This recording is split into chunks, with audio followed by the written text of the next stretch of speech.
Halo, apa kabar semua? Selamat datang di channel Om Burhan. Om harap yang nonton di channel ini masih pada sehat dan waras ya. Kali ini Om akan membahas sebuah film yang diganyang merupakan film terbaik sepanjang masa dengan genre thriller psikologis berjudul Shutter Island yang dirilis pada tahun 2010 dan dibintangi oleh Leonardo DiCaprio serta digarap oleh seorang sutradara bertangan dingin yakni Martin Scorsese. Berkisah tentang seorang petugas hukum yang ditugaskan mencari hilangnya seorang pasien di sebuah rumah sakit jiwa berkeamanan tinggi, di mana nanti hal ini malah membuat sang petugas hukum menjadi meragukan kewarasannya sendiri. Kenapa bisa begitu? Ya udah, Om coba ceritain ya. Tapi sebelum itu, jangan lupa untuk subscribe dan tonton video ini sampai habis.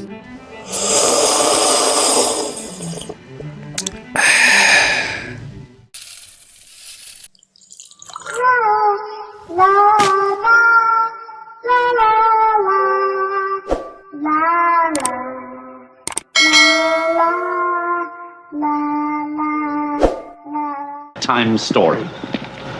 Are you sitting comfortably? Then I'll begin. Film dimulai dengan memperkenalkan seorang petugas hukum bernama Daniels sedang menderita mabuk laut. Lalu dia pun berkenalan dengan partner kerja yang baru pertama kali dia temui, yaitu Chuck. Mereka berdua ini mendapat tugas untuk menyelidiki kasus hilangnya seseorang bernama Rachel Solando yang merupakan pasien rumah sakit jiwa yakni Ashcliff di sebuah lokasi pulau terpencil di daerah Boston bernama Shutter Island. Saat di dermaga, mereka pun disambut oleh wakil sipir bernama McPherson bersama sekelompok petugas yang terlihat sedang bersiaga, lalu langsung mengantar mereka menuju fasilitas rumah sakit yang disinyalir menampung pasien paling berbahaya di dunia. Dan dikatakan kalau alasan Rachel dibawa ke sana karena telah membunuh ketiga anaknya.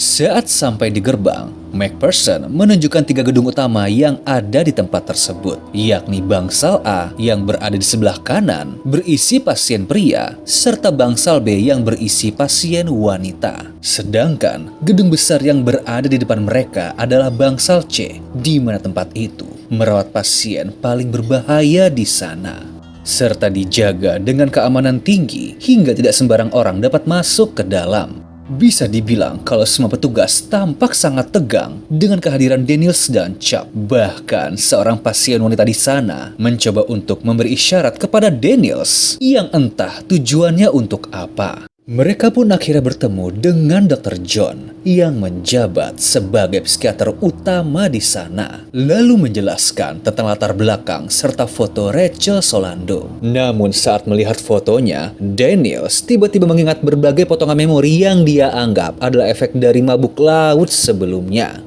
Lalu Dr. John menjabarkan kronologi hilangnya Rachel yang merupakan seorang janda korban perang, di mana semua petugas telah menyusuri seisi pulau namun tidak dapat menemukan jejaknya. Bahkan mereka bingung bagaimana cara Rachel dapat lolos dari fasilitas berkeamanan tinggi di sana. Padahal keadaan pintu dan jendela kamar pun juga terkunci rapat. Lalu mereka semua pergi ke kamar milik Rachel, di mana Daniels menemukan satu-satunya petunjuk yang ada di bawah kasur, yakni sebuah kertas bertuliskan The Law of Four Who is 67. Atas temuan ini, Daniels meminta akses untuk memeriksa file para staf dan petugas medis di sana. Tapi Dr. John berkata akan mempertimbangkannya. Kemudian Daniels dan Chuck menyusuri pulau bersama para petugas untuk mencari petunjuk lain. Namun karena cuaca yang tidak bersahabat, kegiatan ini terpaksa dihentikan.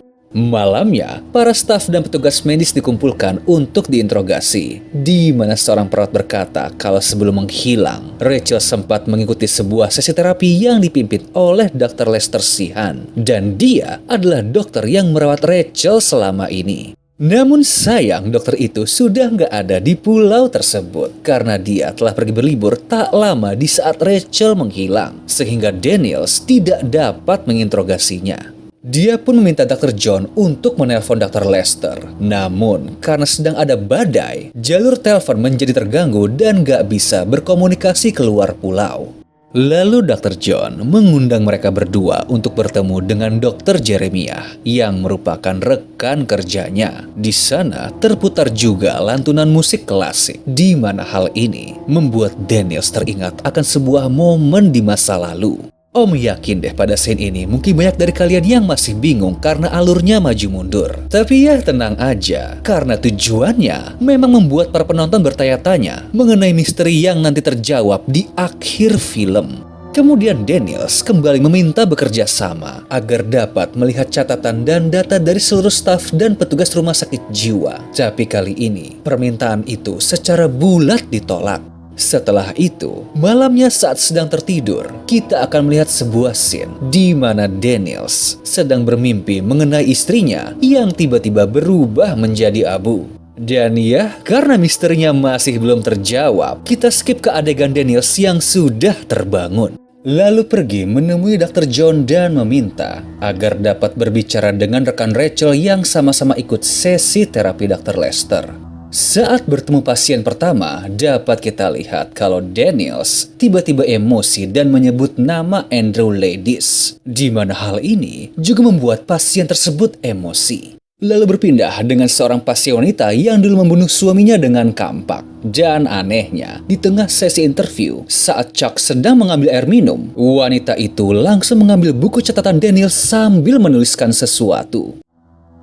Setelah itu, lagi-lagi Dennis bertanya apakah wanita ini mengenal orang bernama Andrew Ladis. Dan seketika, raut wajahnya berubah gugup kemudian menjawab tidak kenal. Hal ini jelas membuat rekannya juga ikut bertanya, kenapa Daniels bertanya tentang seseorang bernama Andrew Ladis. Lalu dia bercerita kalau Andrew Ladis ini adalah orang yang bertanggung jawab atas kematian istrinya, di mana dia merupakan petugas apartemen mereka yang secara sengaja menyulut api dan membakar tempat tinggalnya. Daniels pun menyelidiki jejak catatan kejahatan Andrew yang akhirnya dibawa ke rumah sakit jiwa di sana. Namun saat ini, pria tersebut malah dinyatakan hilang. Seperti halnya dengan nasib Rachel. Langkah mereka pun sampai pada lokasi pemakaman karena menduga kalau Andrew telah dikubur. Dan di sini, Daniels juga memberitahu pesan yang ditulis pasien wanita sebelumnya yang berisi kata run, di mana tujuannya mungkin untuk menyuruh Daniels agar segera pergi dari pulau tersebut. Badai terlihat semakin kencang hingga membuat mereka mencari tempat untuk berlindung. Dan saat di dalam, Dennis bercerita tentang masa lalunya saat menjadi tentara di dalam misi pembebasan Dachau. Di sini, Daniels menjelaskan sebuah konspirasi yang terjadi di rumah sakit jiwa Easel Cliff, di mana dia menduga kalau para dokter di sana melakukan praktek terlarang kepada para pasien untuk memanipulasi serta mencuci otak mereka menggunakan proses lobotomi. Well, secara singkat, lobotomi adalah operasi pembedahan otak yang pada zaman dahulu dipakai bagi pasien gangguan jiwa seperti skizofrenia, depresi, gangguan bipolar, dan PTSD.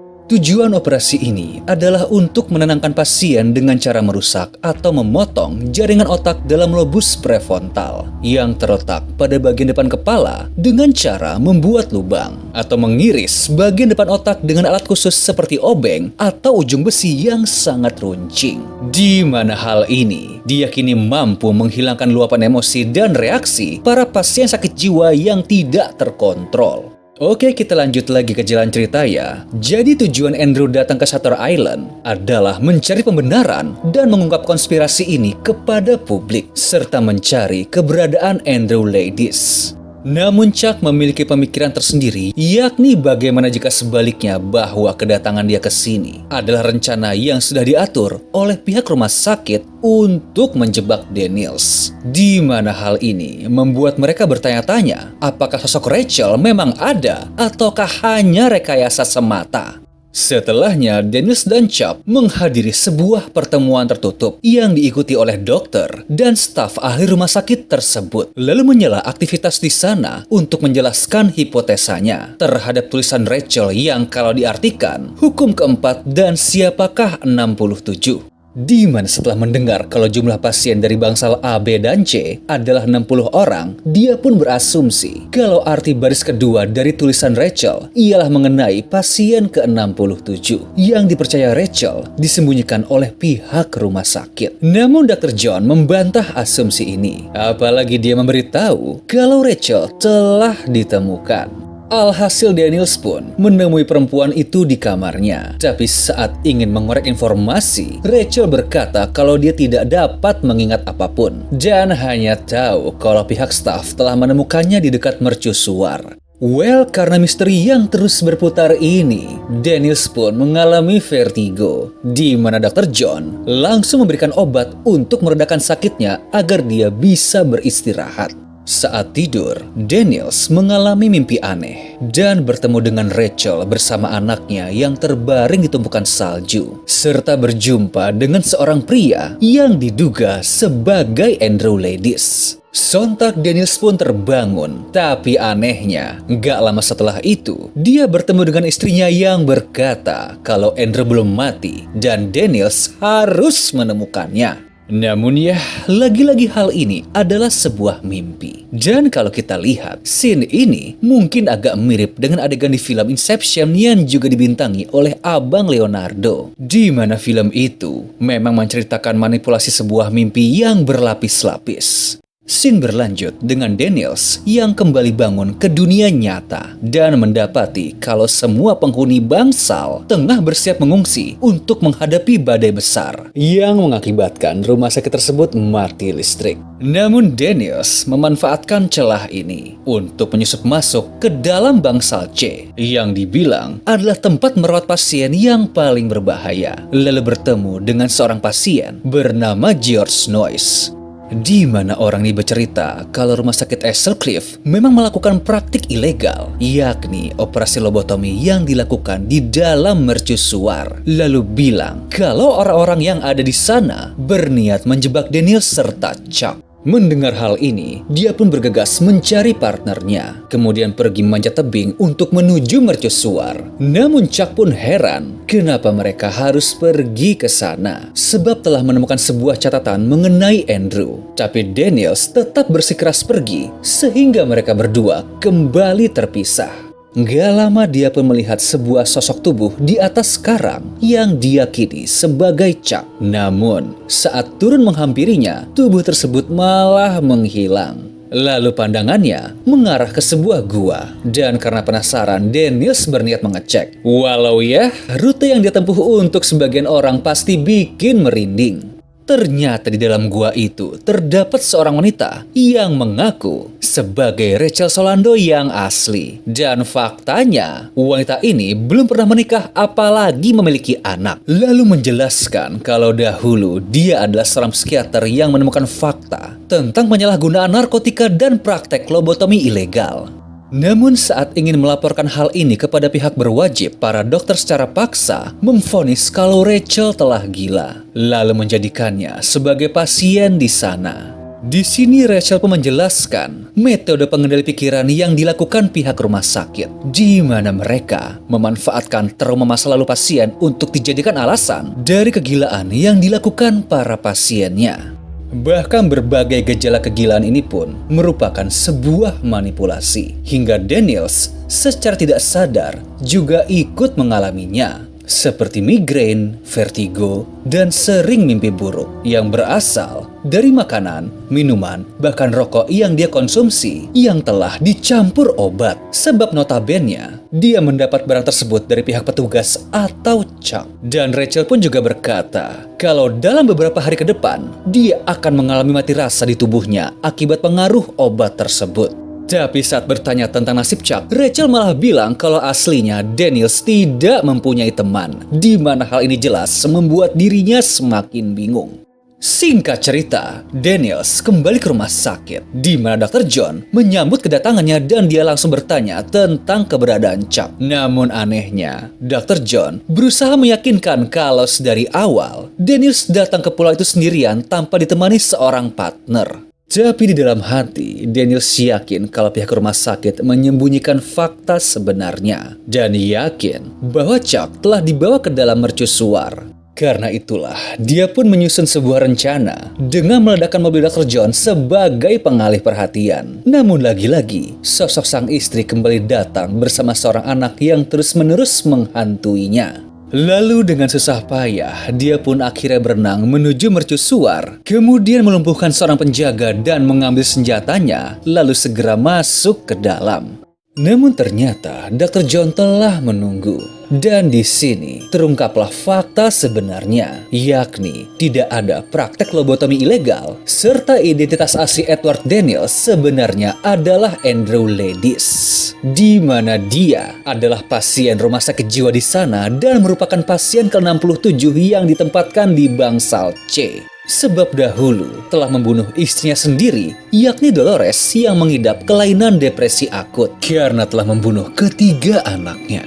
Di tengah kebingungan ini, Chuck pun datang menemui mereka berdua. Lalu terungkaplah plot twist yang lain, di mana aslinya dia bernama Dr. Lester Sheehan, yang merupakan psikiater khusus yang selama ini telah merawat Daniels. Well, jujur ya, tadinya Om pikir kalau Chuck ini hanyalah teman imajinasinya saja loh. Tapi Daniels tetap nggak mau percaya. Namun Dr. John meyakinkan kalau nama Edward Daniels dan Rachel Solando adalah sebuah anagram dari nama aslinya, yakni Andrew Ladis serta istrinya yaitu Dolores Chanel, yang secara singkat ini hanyalah sebuah permainan kata dengan mengacak berbagai huruf hingga membentuk nama baru. Dan gadis kecil yang juga selalu muncul di mimpinya adalah putrinya sendiri, yakni Rachel.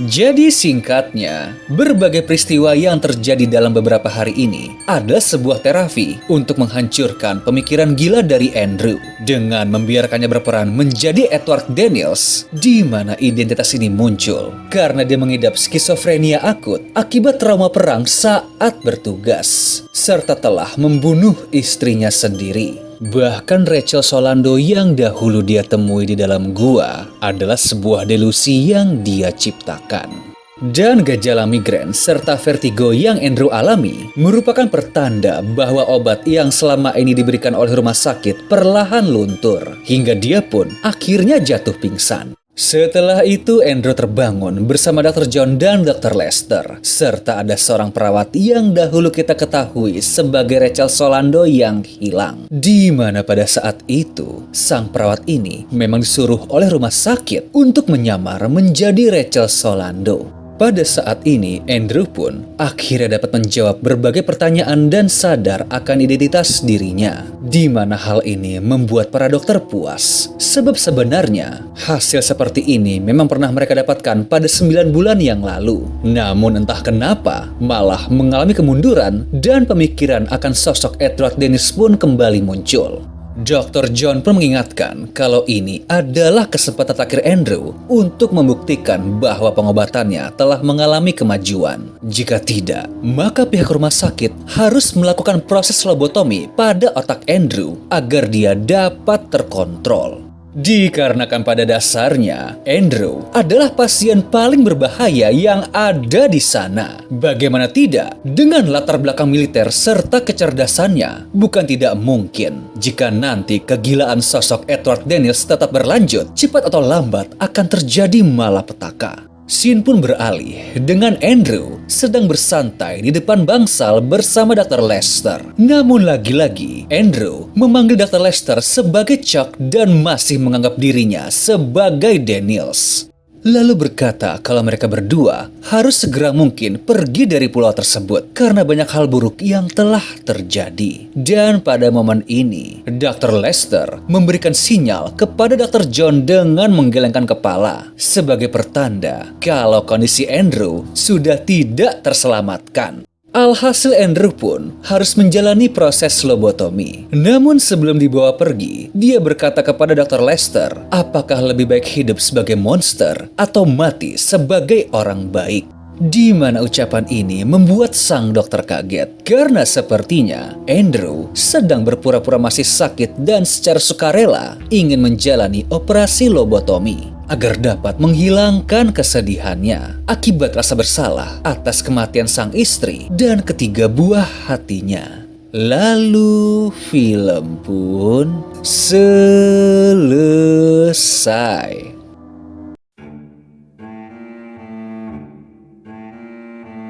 Gimana filmnya? Well, jujur aja ya, bagi Om, walau plot ceritanya terbilang kompleks dengan alur yang maju mundur, namun misteri yang ada di Shutter Island tetap dapat kita nikmati secara puas. Dan mungkin banyak dari kalian tidak sadar kalau banyak sekali petunjuk di dalam film ini yang secara nggak langsung menjelaskan berbagai plot yang ada. Seperti adegan saat mau masuk ke dalam rumah sakit, identitas Chuck memang mencurigakan karena kesulitan mengeluarkan senjatanya. Padahal sebagai petugas hukum yang telah mendapat pelatihan, hal ini tidak akan terjadi. Lalu saat mau masuk ke dalam, berbagai pasien pun tampak senang menyambut kedatangan Daniels. Sebab para pasien di sana memang mengenalnya sebagai Andrew. Kemudian arti dari The Law of War adalah anagram dari nama Andrew Daniels dan istrinya yakni Dolores Chanel. Dan di sini, elemen api dan air mempunyai arti dan perannya tersendiri, di mana unsur api menandakan tentang delusi yang dialami oleh karakter Daniels. Karena itulah, setiap dia bermimpi atau berhalusinasi, unsur ini pasti muncul. Namun kebalikannya, unsur air yang ada menandakan tentang kenyataan pahit yang dialami oleh Andrew. Di mana ini mungkin berkaitan dengan kematian ketiga anaknya yang ditenggelamkan oleh sang istri di tengah danau. Dan mungkin banyak juga yang bertanya-tanya, kenapa hanya anak perempuan Daniels lah yang selalu muncul? Well, mungkin ini bisa dikaitkan oleh kedekatan dia dengan sang anak. Serta kalau dari opini Om ya, secara umum, patah hati terbesar seorang ayah adalah kehilangan atau merelakan anak perempuannya. Oke deh, sekian dulu ya dari Om tentang film ini. Kalau kalian masih penasaran, monggo streaming langsung aja, dan bila terhibur, monggo subscribe atau komen di channel Om biar makin semangat lagi bikinnya. Thank you.